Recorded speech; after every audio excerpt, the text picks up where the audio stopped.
I used to think silence was peace. Turns out, silence is just what's left when all the noise you live through finally dies out. It was 1981, and I was living out in Tucson, in a trailer that creaked when the wind moved right. I worked nights at a repair shop, patching up cars for folks who didn't care if the job was perfect, just cheap. I drank more coffee than beer back then, mostly because beer made me remember. Most days were the same. Work, wash the grease off, watch the desert bleed orange. I didn't expect anyone from the old world to find me. Most of them were either dead or too tired to try. But one night, just as the light was fading, I heard that knock. Slow, heavy, a rhythm I knew before I opened the door. Mercer. Colonel Raymond Mercer. He looked smaller. His shoulders were still broad, but the war had hollowed his eyes in ways time never filled back in. His hair had gone the color of storm clouds. He smiled like a man seeing his own ghost. Jesus, Doc, you look like hell. Good to see you too, Colonel. He stepped in without asking, like he always used to. Didn't even take off his coat. Just set a wrinkled envelope on the table between us. I thought it was another letter from the VA. Another reminder that we'd both outlived the reason we existed. But when I opened it, there it was. A photograph. The kind that looks older than it should. Black and white, folded in the middle, the corners torn. In the picture, bamboo fence, camp huts, and men standing behind them. Barefoot, thin as shadows. And one of them was wearing a bracelet. A small thing, just a band of carved wood tied with twine. I'd made that bracelet with my pocket knife back in '71, in a place called Dak To. Carved the man's initials into it, R.C., for Corporal Ray Carson. He'd gone missing after the hill fight. We all wrote him off. But there he was, standing, looking straight into the camera. I remember my throat closing up. The sound that came out of me wasn't a word, just a breath that didn't know where to go. Mercer said the photo was taken 2 months ago. Smuggled out of Laos by a French journalist who vanished right after. He said there were more like it. Rumors of camps, whispers of men still out there. Left behind when we packed up and called it over. I asked him, "You sure this isn't just some black market fake?" He shook his head. I'd know Carson anywhere. You would too. He was right. I knew those eyes. That quiet look, halfway between fear and defiance. The same look he had when he patched up a wounded NVA prisoner and said, "He's just another poor bastard like us." Mercer sat down, lit a cigarette, didn't look at me. He said he was putting a team together. Ex-Marines, a few old Army guys, a pilot who owed him favors. Off the books. No sanction, no extraction, no medals. "You're the only medic I trust," he said. I laughed, a dry sound. "You trust me because I still answer the phone." He didn't smile. He just looked at the photograph again. Then he said something I still hear in my head when I try to sleep. They didn't leave the war, Doc. The war left them. He got up, left the photo on my table, and told me he'd call in 2 days. The door shut, and for a long time I just sat there staring at that bracelet. My hands shook. I hadn't felt that old ache in years, the one that lives behind your ribs like a tooth that never heals.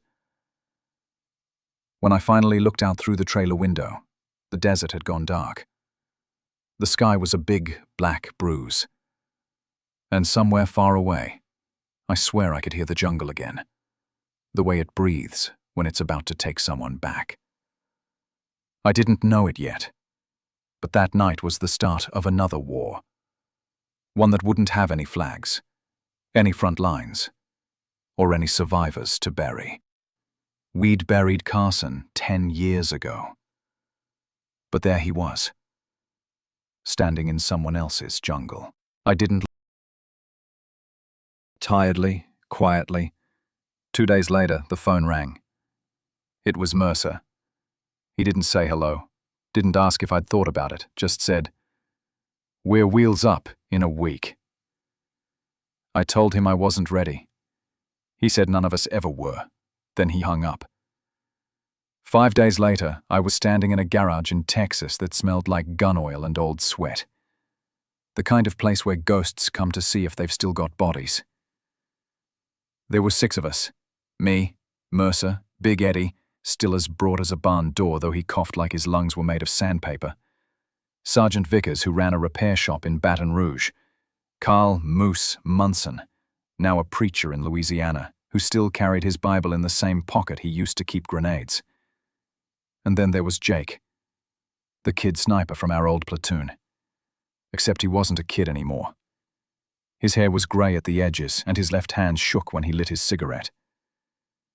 It felt strange, standing among men you'd already buried in your head. The garage lights flickered while Mercer laid out the maps. Old topographical charts from the war. Laos, the borderlands, parts of the Ho Chi Minh Trail. All the green and brown that once meant danger now looked like a bruise stretched across paper. He pointed to a red circle near the Saigon River. That's where the photo came from. Coordinates match an old POW processing camp the NVA used till '75. The jungle swallowed most of it, but my source says someone's still moving through there. Big Eddie grunted. "You mean ghosts?" Mercer didn't look up. "Maybe. But ghosts deserve graves too." No one said a word after that. We just looked at each other. Men who'd learned the hard way that closure was a fairy tale for civilians. The plan was simple, which meant it would go wrong. We'd fly to Bangkok under tourist visas, cross into Laos with the help of a smuggler Mercer knew, and make for the coordinates. Find proof. If possible, find men. No uniforms, no insignia. Just ghosts trying to rescue ghosts. We trained in the Texas heat for 3 days, sweating through our shirts, moving like men twice our age, because we were. We shot rusted targets with borrowed rifles, hiked through mesquite and sand, pretending it was the jungle. Mercer barked orders like the years hadn't stolen his authority. At night, we sat around a dented cooler, passing a bottle that never lasted long. The talk always drifted back to the same question. What if they're really alive? Vickers said, "If they are, they don't want to come home, not after 10 years in that kind of hell." Moose said, "Maybe home's the only thing keeping them breathing." Jake stayed quiet, staring at the dirt floor. When he finally spoke, his voice sounded like it came from underwater. "We left them once. I ain't doing that again." That shut everyone up, even Mercer. Before dawn, I caught Mercer alone in the corner, cleaning his sidearm. He looked at me and said, "You think I'm crazy for doing this?" I told him, "Yeah, but that's not the point." He nodded, like he'd already accepted that truth years ago. There was something about the way he handled that pistol. Slow, deliberate. Like he was polishing a memory, not a weapon. The next morning we drove to the airstrip outside Austin. The sun was barely up, and already the heat shimmered like smoke. The plane was a rusted cargo hauler with a cracked windshield, and a pilot who looked like he'd been paid in whiskey. When the engines started, the smell of jet fuel hit me, and for a moment, I was back in '68, boarding medevacs, patching men who never made it off the stretchers. As we lifted off, I looked out the window and thought about the photograph again. That bracelet, those eyes, that impossible hope. It had followed me all the way here, across 10 years and 1,000 miles. Somewhere below us, the desert turned into ocean, and the ocean into jungle. When we landed in Bangkok, it felt like the war had just been waiting, tucked behind the noise of the city, breathing under the surface. Everything smelled the same. Diesel, rain, and something sweet that turned rotten if you stayed too long. We checked into a cheap hotel that rented rooms by the hour. Mercer spread the maps on the bed again, this time marking the trails with a trembling hand. The others cleaned their weapons in silence. Outside, thunder rolled, and the ceiling fan rattled like an old helicopter rotor. That night, I couldn't sleep. I just lay there listening to the rain beat against the window, thinking about all the men who never came back, wondering if maybe, just maybe, some of them were listening to the same storm from the other side of the border. Mercer said we were leaving at dawn. He called it a mission. But deep down, we all knew it was something else, a confession with a map attached. We crossed into Laos on the third night. No fanfare, no goodbyes, just the sound of a small river swallowing our boots as we slipped into the dark. The Yen, our guide, led the way. He was a small man, maybe 30, but his eyes looked 50. Said he'd worked with the CIA back in the day, running supplies up the Ho Chi Minh Trail. Mercer trusted him. I didn't. Not yet. We carried light packs, just rifles, rations, and the bare minimum. The jungle didn't like visitors, and the fewer footprints you left, the longer you lived. The air was thick enough to drink, and the insects came in waves. After a while, the buzzing turned into something you stopped hearing, like static in your head. The deeper we went, the more the world shrank. Trees swallowed the sky. Every step felt like walking into a green lung that didn't want us inside. By the second day, the ground started remembering the war. We found rusted shell casings, the frame of a downed chopper strangled by vines, and the skeleton of a man still sitting against a tree, jungle roots curling through his ribs. Someone whispered a prayer. No one said who it was for. At night, we set up small camps, just ponchos and mosquito nets. The rain came like clockwork, turning the ground into soup. The smell of decay was everywhere, like the jungle was still digesting everything the war had fed it. I sat next to Vian one night, watching him smoke in the rain. His hands were steady, but his eyes weren't.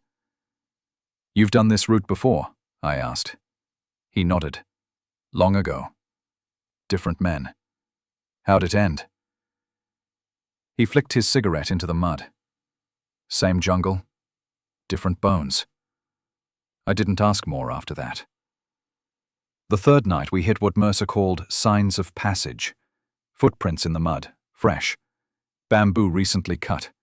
Someone had moved through here. Whether it was soldiers, hunters, or ghosts, we couldn't tell. That night, something moved around camp. We heard twigs snap, the brush whisper. Mercer signaled us to hold still. I could feel my pulse pounding against the trigger guard. Then silence. When dawn came, we found boot prints. Not ours. The Yen said they were local patrol, militia maybe. But he looked nervous, kept glancing east toward the river. We watched for hours. Nothing moved except the flies. When Mercer finally lowered the binoculars, he said, "We go in at dusk." No one argued. The waiting was worse than the walking. Jake sat next to me, loading and unloading his rifle over and over.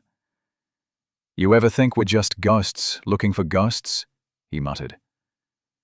I told him maybe that's all soldiers ever are.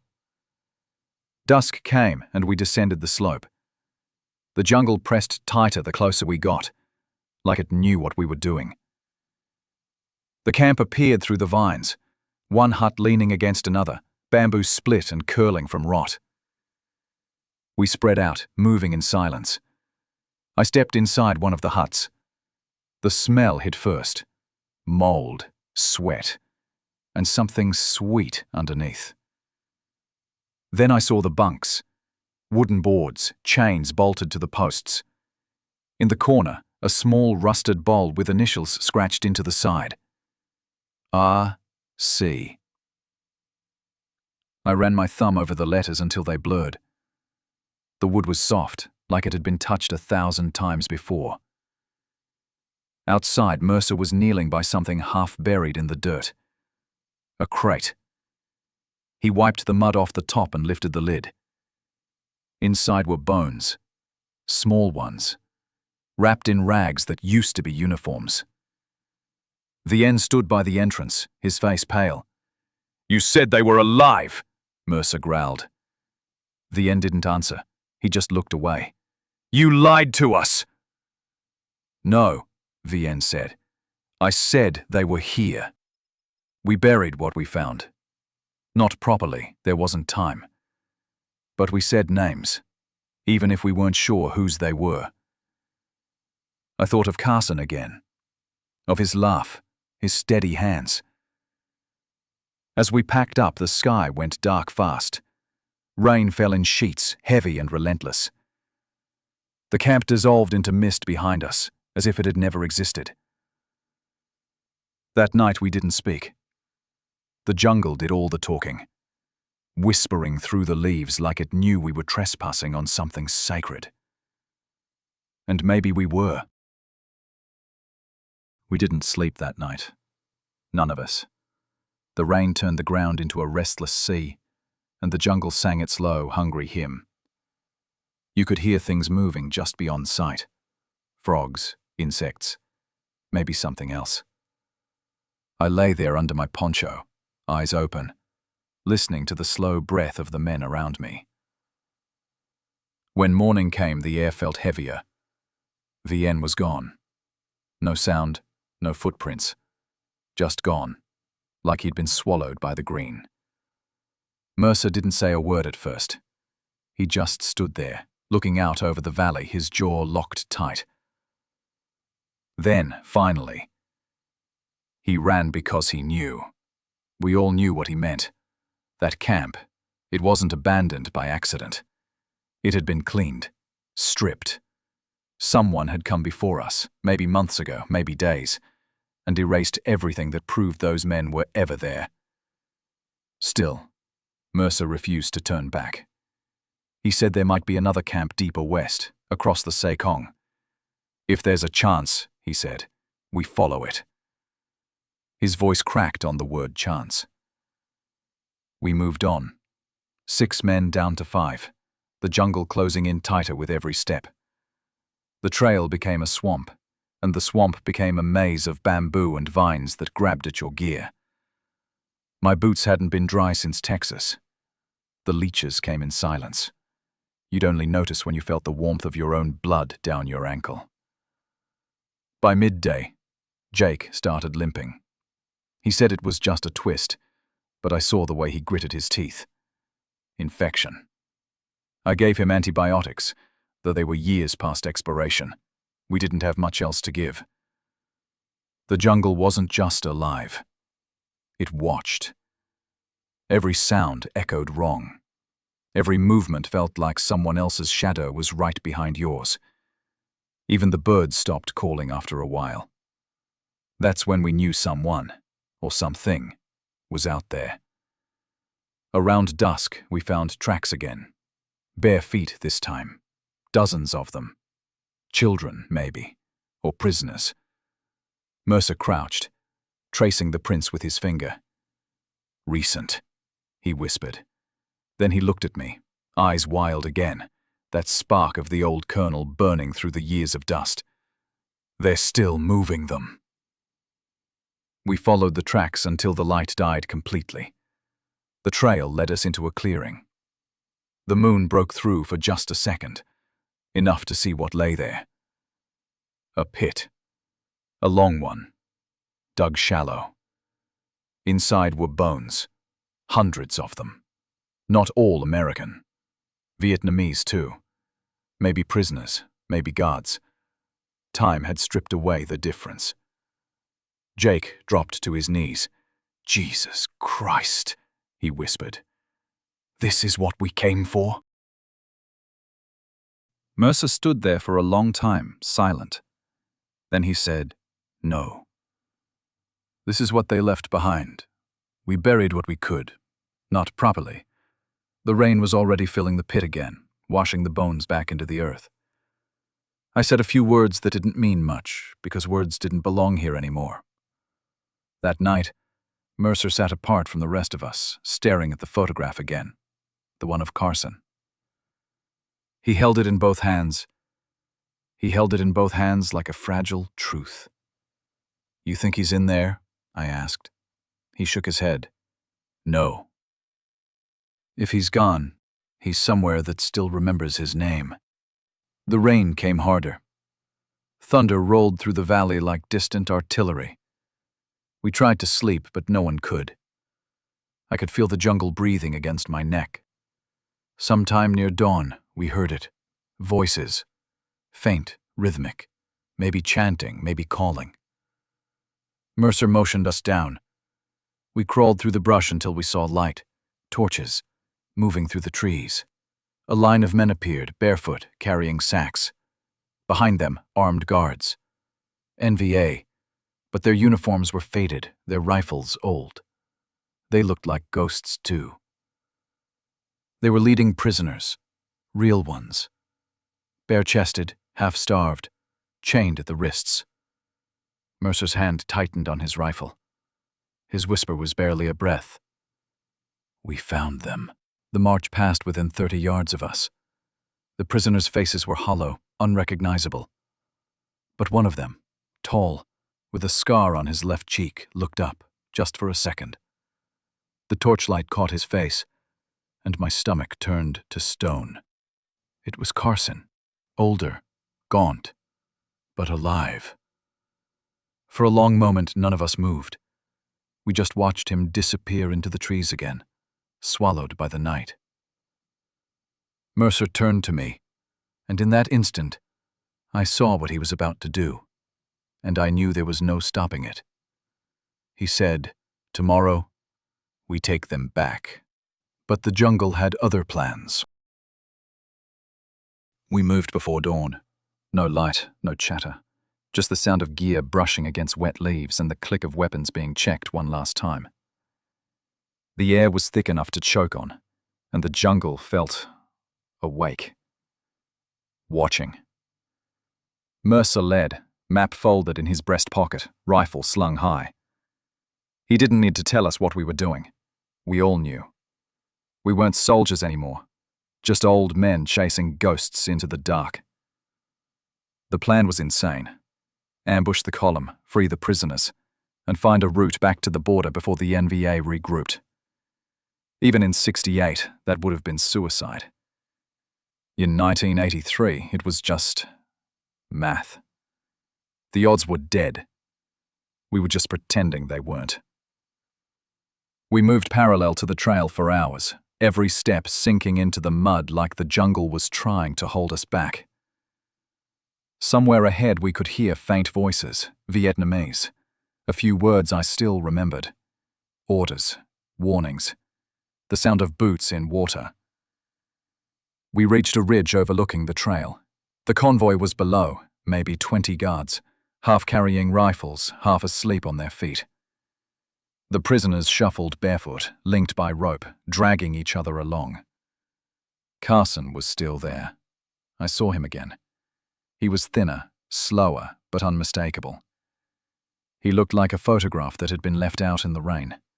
Fading, but still there. Mercer crouched next to me. His hand shook when he spoke. We cut from the left. I take the rear. You cover the tree line. "And if it goes wrong?" I asked. He looked at me, tired, wild-eyed. "Then it ends right here."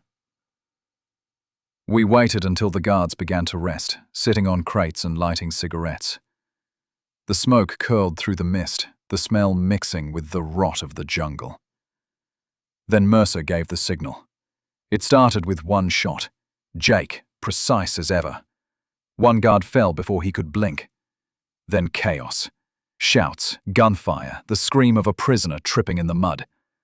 I moved through the brush, firing short bursts, trying to see where Mercer went. The sound of bullets hitting wood was deafening. Sharp, splintering, wrong. Eddie went down first. He didn't even cry out, just staggered back and sat in the mud like he was tired, staring at his hands until the light went out of him. Vickers kept shouting, "Left! Left!" until a grenade went off somewhere behind him and the shouting stopped. The blast rolled through the trees like thunder. I reached the prisoners, cut the rope with my knife, screaming at them to run. But they froze. Some dropped to their knees. They didn't believe we were real. One man whispered something over and over.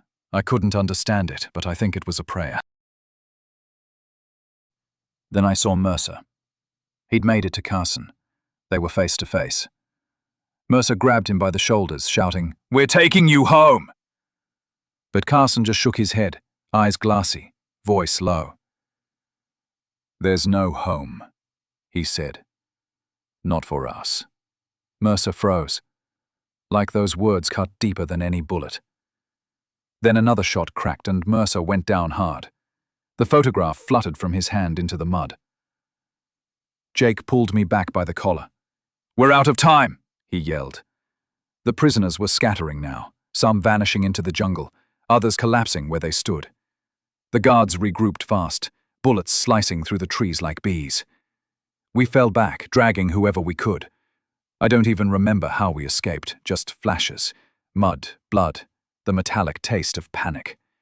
When it stopped, there were only 3 of us left. Me, Jake, and Moose. We ran until our lungs felt like sandpaper. When we finally stopped, the jungle was silent again. Not peaceful, just empty. We waited for Mercer, for Eddie, for anyone to emerge from the brush. No one did. I found the photo later that night, half soaked and torn. Mercer's thumbprint smudged across the corner. Carson, young and alive, smiling beside him. 2 men who believed they'd never leave each other behind. Jake sat beside the fire, staring into the flames. "We didn't save them," he said. "We just reminded them they were still prisoners." Moose didn't respond. He just took out his Bible and started tearing out the pages, feeding them to the fire one by one. By dawn, the rain had stopped, and the jungle was eerily still. No birds, no bugs, just smoke rising between the trees, thin, gray, endless. We buried what we could. The names, the faces, all blurred together in the mud. Before we left, I picked up Mercer's dog tags. They were warm from the fire. I hung them around my neck, not because I earned them, but because someone had to carry what was left. Jake asked where we'd go now. I told him, home. But when I said it, it didn't sound like a place. It sounded like a lie we told ourselves to make the ghosts sleep quieter. We turned west toward the border. The jungle watched us go, and for the first time in years, I realized we weren't rescuing anyone. We were the ones who needed saving. I came home in '84 with a limp in my step and mud still in my boots. Not the red Texas kind, this was darker, heavier. The kind that clings to you no matter how many showers you take. The army called it an unauthorized excursion. The press never heard a word about it. Officially, we'd never left Udon. Unofficially, 3 men went into Laos and 1 came back. The jungle, they said, has a way of keeping what it's owed. I didn't go back to flying. Didn't touch a gun again. I took a job fixing radios in a small town off the Gulf. Quiet place, friendly people. No one asking the wrong questions. That's what I thought I wanted. But some nights, when the rain hit the roof just right, it wasn't Texas anymore. It was the jungle again, the same rhythm, the same weight. I'd wake up thinking I could still hear Mercer calling over the comms, his voice half lost in static. "Keep moving," he'd say. "Don't stop now." For years I tried to convince myself that we did some good out there, that maybe, somewhere in that chaos, someone lived because of us. But memory doesn't bargain. It just waits. I found out about Carson 5 years later, through a letter of all things. Came from a missionary doctor working near Atapu. He said they'd found a small group of prisoners in the jungle years after the war. Most didn't survive long after rescue. One name stood out in the report: Carson. He died 2 days after they found him. Fever, malnutrition, but alive long enough to come home in a box. I read that letter over and over until the paper started falling apart in my hands. And for the first time since I got back, I cried. Not the kind you can hide. The kind that tears through you like you're breaking open from the inside. I went to see his grave in Kansas that fall. Flat land, empty sky. His name carved clean and simple into the stone. No mention of how long he was gone. No mention of what it cost to bring him back. I knelt there for a long time, not saying a word. Because what could I possibly say? I still wear Mercer's tags. They hang under my shirt, cold against the skin. Some mornings I catch myself touching them before I leave the house. Not like a ritual, but like checking to make sure the past didn't slip away while I slept. Our Jake never made it back home either. At least not really. He lived another decade, maybe less. Moved out to Arizona, ran a garage. I visited him once. He was thin, grey, hands shaking like he still had the tremors from the jungle.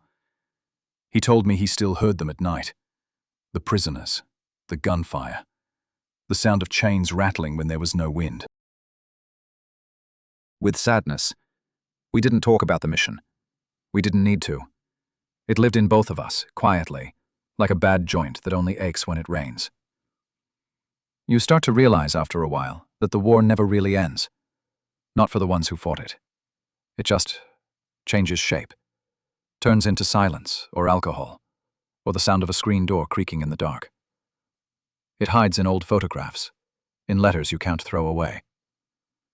Every year, on Memorial Day, I drive out past the county line and park by a little bridge that crosses over a slow brown river. I take the tags off, dip them in the water, and just let them hang there for a minute. The sound of the current feels almost like breathing. Then I put them back on. Sometimes, I wonder if Mercer was right. If those men, the ones still out there, were the lucky ones. They didn't have to come back and pretend they were fine. They didn't have to smile when someone said, "Thank you for your service." They say we went back to bring them home. But that's not the truth. The truth is, we went back to find out if the war was really over. And we learned it never is. Because some part of it always stays. The smell, the faces, the sound of rain hitting leaves. You can come home, grow old, raise kids, fix radios. But every storm reminds you where you left your soul. When I close my eyes now, I still see that camp. The mud, the bones, the photograph. I see Mercer turning in the rain, shouting Carson's name into the dark. I see the torches moving away, swallowed by the trees. I guess we all came back without what we went there for. But sometimes, late at night, I still wonder if the jungle remembers us. If it keeps our names somewhere under all that green. Maybe that's where we all still are. Out there, between the rain and the roots. The ones who came back. And the ones who never did. If you've made it this far, thank you. These stories take time to tell, and even longer to understand. You've just walked through the memories of men who were never supposed to be remembered. If their voices meant something to you, if even one line stayed behind when the sound faded, don't let it disappear. Give this video a like, share it with someone who still believes history belongs to the living, and subscribe to our channel so you don't miss the next story. Every episode here is another page, another life, another truth pulled out of the smoke. Drop a comment too, not for the algorithm, but for the conversation. Tell me what you felt, or what you remember hearing from your own fathers, grandfathers, uncles, or friends. That's how these memories stay alive. Subscribe, stay with us, and let's keep turning the pages. Together.